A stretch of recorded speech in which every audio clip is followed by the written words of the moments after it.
Ba-doop-a-doop-ba-ba. We got a little bit of Curse of Strahd this week, I think. Been knocking around doing a couple projects out of here, had a couple requests, and I think maybe I'm going to start with Bonegrinder. See if I can find it in here. There we go. Bonegrinder. Old Bonegrinder. It's a windmill. And oh crap. I think I see a little bit of a snag here right out of the get-go. Yep. Windmills are circles, or at least this one is. And it's got 4 levels, all circles, which means I'm going to have to make a circle jig. So let's get started. First step is I need to get my get some kind of guide that's going to be about as wide as that guide that comes with the Proxxon. I'm going to use the Proxxon to do this.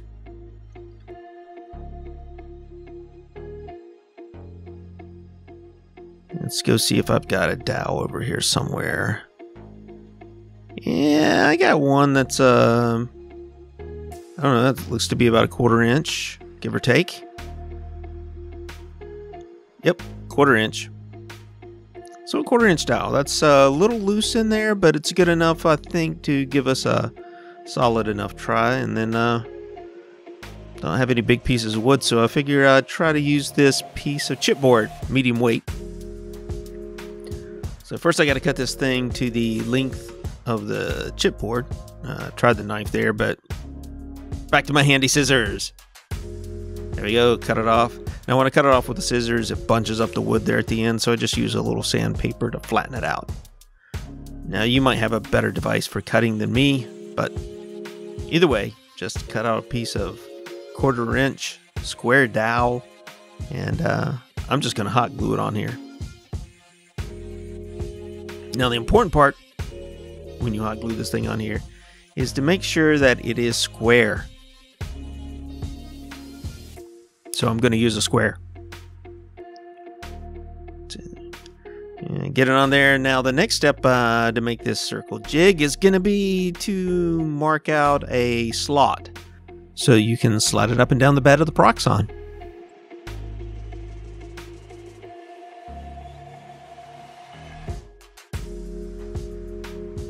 I'm going to mark this out by sliding it in. See that little wood slot? I'm going to slide it in the slot on the side there, push it up against the wire, and then I'm going to mark it out.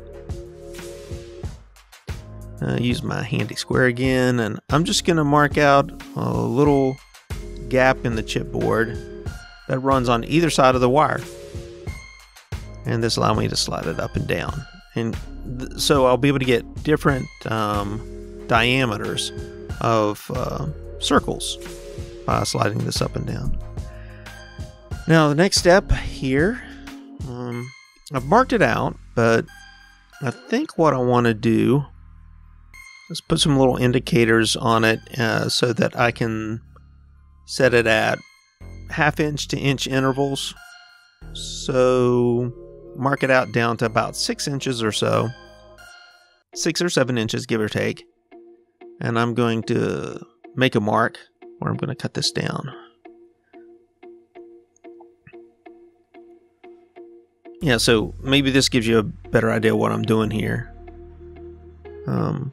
I've got my center line that I'm going to cut out to make a little gap so I can slide it up and down on top of the Proxxon, on the bed of the Proxxon. And here, what I'm going to do is think.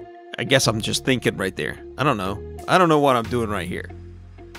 Oh, there I am. I'm marking it out. There's my little marks for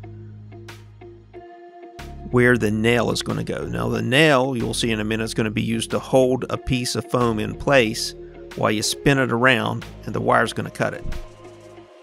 So starting at that nail, I'm going to mark out basically what the radius is going to be for the circle.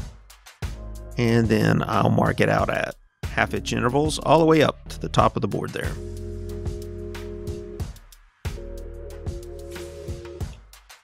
There we go. Mark it up, mark it up, mark it up. I could go a little faster here if I sped it up a little bit more, but you sort of get the idea.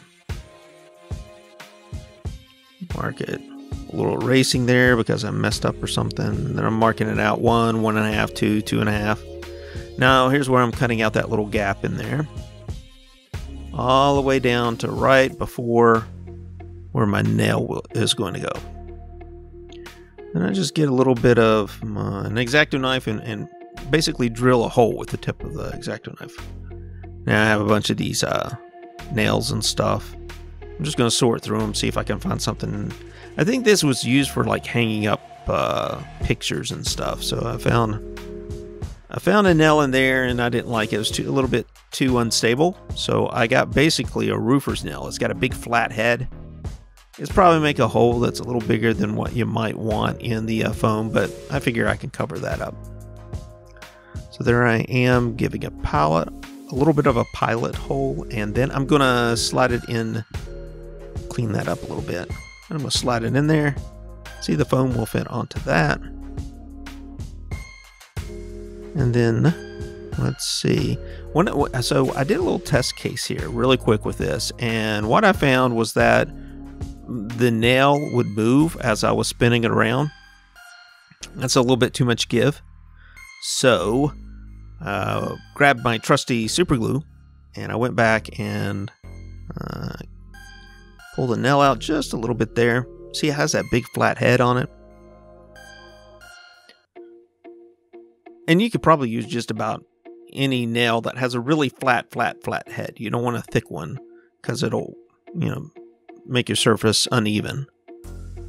Then I've got my super glue on there, and I'll push it on and try not to get it on my fingers or thumb with little to no success. And just press it in place a little bit there.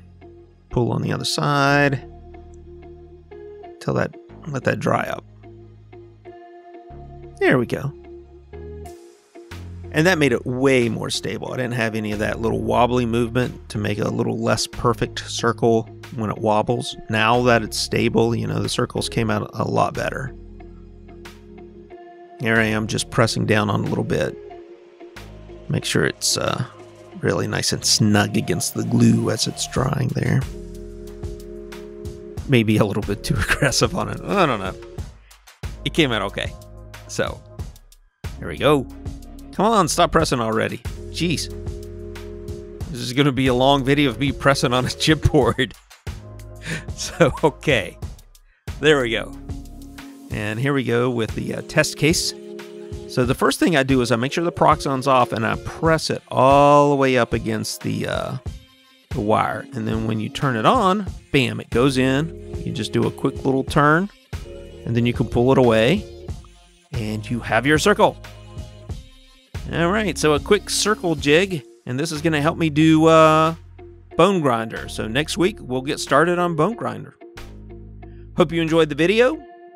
Give it a thumbs up if you liked it, thumbs down if you didn't like it.